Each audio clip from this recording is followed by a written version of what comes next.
Hello समस्त को आज शुभ सकाल मोर हार्दिक अभिनंदन और शुभेच्छा।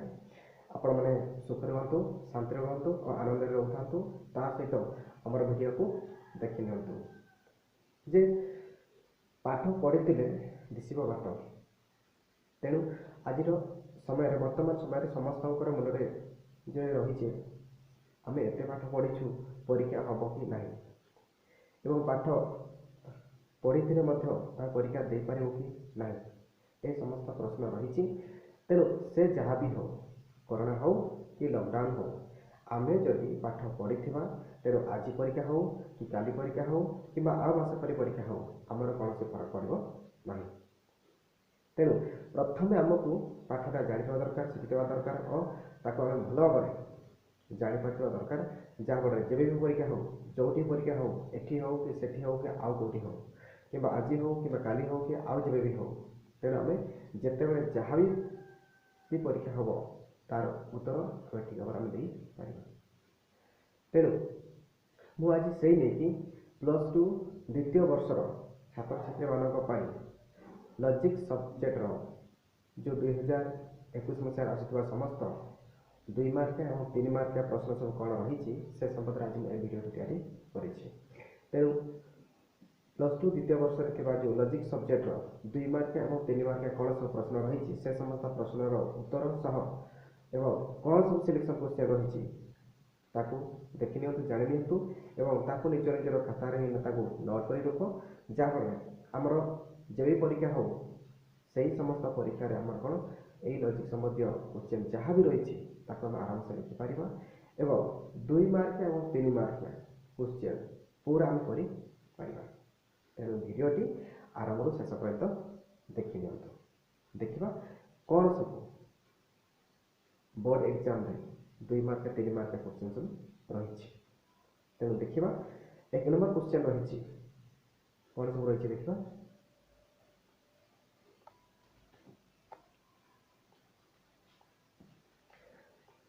तेणु यथर जो परीक्षा हम से 2 मार्किया क्वेश्चन रही। 1 नंबर रही अव्यवहित अनुमान कौन। अव्यवहित अनुमान कौन ताको डेफिनेशन देखा तार गोटे एग्जांपल देवा। नेक्स्ट रही त्रिपदी चुक्ति क्या कहुए। त्रिपदी चुक्ति क्या कहुए या मुझे पढ़ी त्रिपदी चुक्ति क्या कहुए संज्ञा लिखा तार गोटे एग्जांपल देवा। अवैध साध्यतादेश कि अवैध पक्षदादेश कहले कौन बुझ मुझे जे अवैध साध्यतादेश क्या कहुए और अवैध पक्षदादेश क्या कहुए ताको आम भल भाव लेखिने शिखी जाइए जब भी प्रश्न पड़ो तार उत्तर आम ठीक भाव जमी लिखिद जहाँ आम फुल मार्क जी थी ही आसो।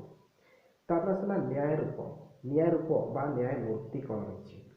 न्याय रूप आम लिखा न्याय मूर्ति लिखिकी तार प्रकार बुझे लिखा 3टी अर्थ व्यवहार रही व्यापकतर व्यापकतम आ सर्वनिम्न अर्थ व्यवहार रही आम लिखिद।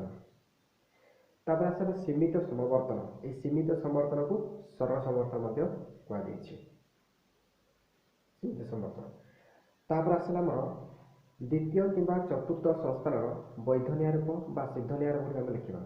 द्वितीय कि चतुर्थ संस्थान वैध न्याय रूप कि सिद्ध न्याय रूप आम लिखा। जो न्याय गुड़िक रही द्वितीय संस्था रही साम्य शेषार 12 प्रोफेशन रही। चतुर्थ संस्था रही रही ब्राह्मणिक सामनेस बीमारी पेशाब प्रेसिस रही ये लिखना आमको 2 मार्क मिल। तापर आसला आम औपाधिकता दोष। औपाधिकता दोष कौन ताको आम लिखिद।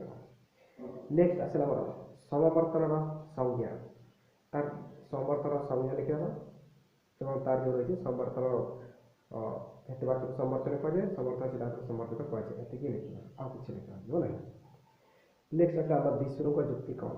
विश्रुंख जुक्ति कौन ताको आम गोटे वाक्य लिखिद। तापर आसला अनुग शिकरण दोष।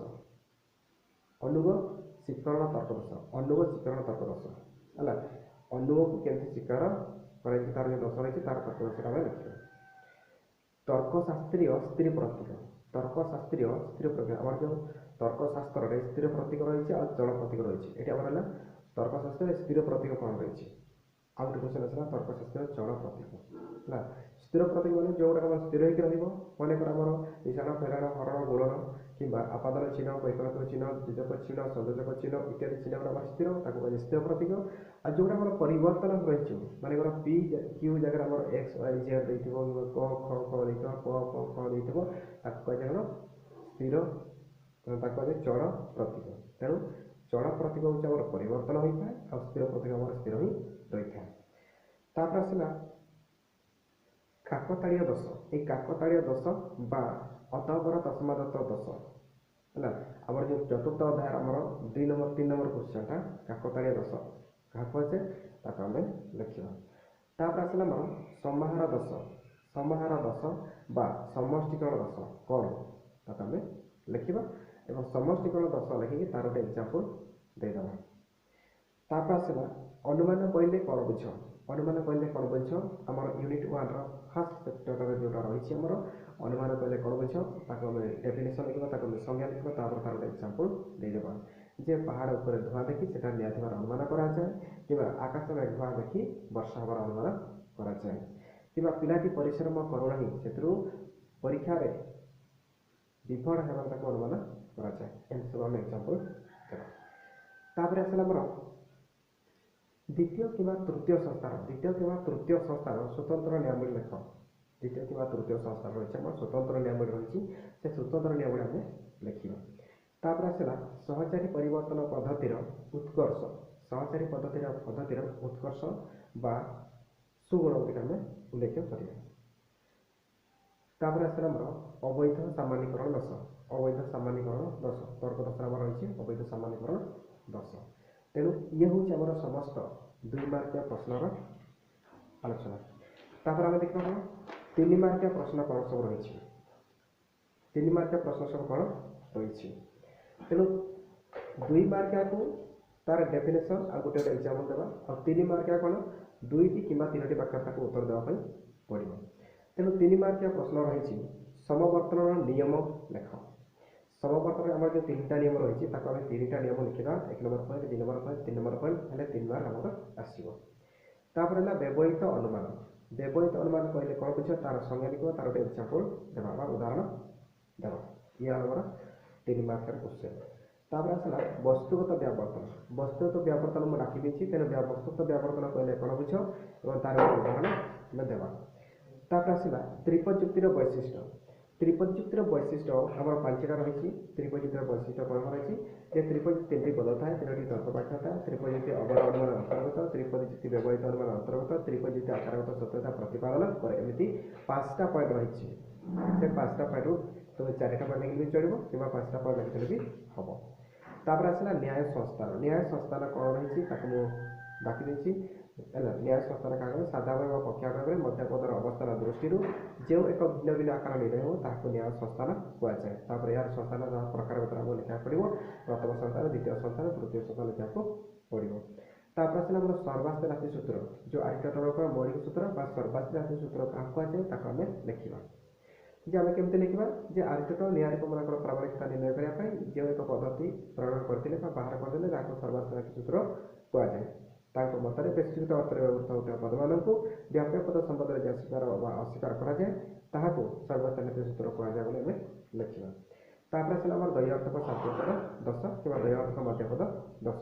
ଏହି 3ଟି ଦ୍ୱୈଅର୍ଥକ ସାଧ୍ୟପଦ, ଦ୍ୱୈଅର୍ଥକ ପକ୍ଷପଦ, ଦ୍ୱୈଅର୍ଥକ ମଧ୍ୟପଦ ରହିଛି। ସେ ଭିତରୁ ତୁମର ଏଥର ଦ୍ୱୈଅର୍ଥକ ମଧ୍ୟପଦ ଦୋଷ ରହିଛି। ତାପରେ ଆସିଲା ଆମର ବ୍ୟଷ୍ଟିକରଣ ଦୋଷ। ବ୍ୟଷ୍ଟିକରଣ ଦୋଷ ଆମର ଯେଉଁ ତର୍କ ଦୋଷରେ ରହିଛି ବ୍ୟଷ୍ଟିକରଣ ଦୋଷ। ସମଷ୍ଟିଗତ ଅର୍ଥରେ ବ୍ୟବହୃତ ହେଉଥିବା ପଦମାନଙ୍କୁ ଯଦି ଗୋଟେ ଅର୍ଥରେ ବା ବ୍ୟଷ୍ଟିଗତ ଅର୍ଥରେ ବ୍ୟବହାର କଲେ ତାକୁ ଆମର ବ୍ୟଷ୍ଟିକରଣ ଦୋଷ କୁହାଯିବ। ତାପରେ ଆସିଲା ଆମର ଆପ୍ତଦ୍ୱାହି ତର୍କ ଦୋଷ। ଆପ୍ତଦ୍ୱାହି ତର୍କ ଦୋଷ। ତାପରେ ଆସିଲା ଆମର ତୃତୀୟ ସଂସ୍ଥାନ ନ୍ୟାୟ ରୂପ ଲେଖ। ତୃତୀୟ ସଂସ୍ଥାନ ଯେ ନ୍ୟାୟ ରୂପ ରହିଛି ଆମର ନାଁ ଗୁଡ଼ାକ ରହିଛି ହେଲା ଡାରାପ୍ଟି, ଡାଟିସି, ଡିସାମିସ୍, ପ୍ଲାଟନ୍, ଫେରିସନ୍, ବକାର୍ଡ, ଏଇଗୁଡ଼ାକ ଆମେ ଲେଖିଦେଲେ ଆମର 3 ମାର୍କ ପାଇବା। ତାପରେ ହେଲା ଆମର ପ୍ରତ୍ୟେକତମ ତର୍କଶାସ୍ତ୍ରର ଲକ୍ଷଣ। ପ୍ରତ୍ୟେକତମ ତର୍କଶାସ୍ତ୍ରର ଲକ୍ଷଣ ଆମର ଯେଉଁ 3ଟି ରହିଛି କ'ଣ, ଯେ ପ୍ରତ୍ୟେକାତ୍ମକ ଚିହ୍ନର ବ୍ୟବହାର, ଅବର ପଦ୍ଧତିର ପ୍ରୟୋଗ ଆଉ ଚଳର ବ୍ୟବହାର। 3ଟା ପଏଣ୍ଟ ଲେଖିଦେଲେ ଆମକୁ 3 ମାର୍କ ମିଳିବ। ତାପରେ ଆଉ ଗୋଟେ କ୍ୱେଶ୍ଚନ୍ ରହିଛି, ଲାଷ୍ଟ କ୍ୱେଶ୍ଚନ୍ ରହିଛି ଆମର ସାମେଲେସ୍। ସାମେଲେସ୍ କୁ ରୂପାନ୍ତରୀକରଣ କର ବା ସାମେଲେସ୍ ହଉ କି ଡିମାନେସନ୍ କିମ୍ବା ଯେକୌଣସି ଗୋଟେ ନିଆଁ ରୂପ ଦେଇଥିବ ତାକୁ ସାକ୍ଷାତ କିମ୍ବା ଅସାକ୍ଷାତ କରିବା। ତେଣୁ ମନେ କରିଦେଇଛି ଏକ୍ଜାମ୍ପଲ୍ ସାମେଲେସ୍ କୁ ସାକ୍ଷାତ ରୂପାନ୍ତରୀକରଣ କର। ତେଣୁ ଏମିତି ସବୁ କ୍ୱେଶ୍ଚନ୍ ରହିଛି 2 ମାର୍କ 3 ମାର୍କ ସବୁ ରହିଛି। ଏ 2 ମାର୍କ 3 ମାର୍କ ସମସ୍ତ ପ୍ରଶ୍ନର ଉତ୍ତର ଯଦି ଆମେ ଜାଣିଥିବା ତେଣୁ ପରୀକ୍ଷାରେ ଆମର କୌଣସି ପ୍ରକାର ଫରକ ପଡ଼ିବ ନାହିଁ। ଆଜି ପରୀକ୍ଷା ହେଉ କି କାଲି ପରୀକ୍ଷା ହେଉ କି ମାସ ପରୀକ୍ଷା ହେଉ ଆମେ ଜାଣିଥିଲେ ତାକୁ ଯେତେବେଳେ ଯାହା ବି ପ୍ରଶ୍ନ ଆସିବ ତାକୁ ଆମେ ନିର୍ଭୁଲ ଭାବରେ ଉତ୍ତର ଦେଇପାରିବା। ତେଣୁ ଠିକ୍ ଅଛି, ଏ ସମସ୍ତ ପ୍ରଶ୍ନର ଉତ୍ତର ସବୁ ଲେଖି ନେଇଯିବ ଏବଂ ତାକୁ ଭଲ ଭାବରେ ଶିଖି ଦେଇଥିବ। ତେଣୁ ଆଜି ପାଇଁ ଏତିକି। ଯଦି ଭିଡ଼ିଓଟି କିଛି ଭଲ ଲାଗୁଥିବ ତେବେ ଗୋଟେ ଲାଇକ୍ ସେୟାର ଆଉ ସବସ୍କ୍ରାଇବ୍ କରିବାକୁ ଜମାରୁ ଭୁଲିବେ ନାହିଁ। ୟା ପରେ ଯଦି ଏ ସମସ୍ତ ପ୍ରଶ୍ନର ଉତ୍ତର ଯଦି ବି ନ ମିଳେ ତ ମୋତେ କମେଣ୍ଟ ବକ୍ସରେ ନିଶ୍ଚିନ୍ତ ଲେଖିବେ ଏବଂ ତା'ର ଉତ୍ତର ମୁଁ ତୁମମାନଙ୍କୁ ହ୍ୱାଟ୍ସଆପ୍ ମାଧ୍ୟମରେ ଜଣାଇବି। ଠିକ୍ ଅଛି, ସମସ୍ତେ ସୁଖରେ ରୁହ, ଶାନ୍ତିରେ ରୁହ ଓ ଆନନ୍ଦରେ ରୁହନ୍ତୁ। ଜୟ ଜଗନ୍ନାଥ।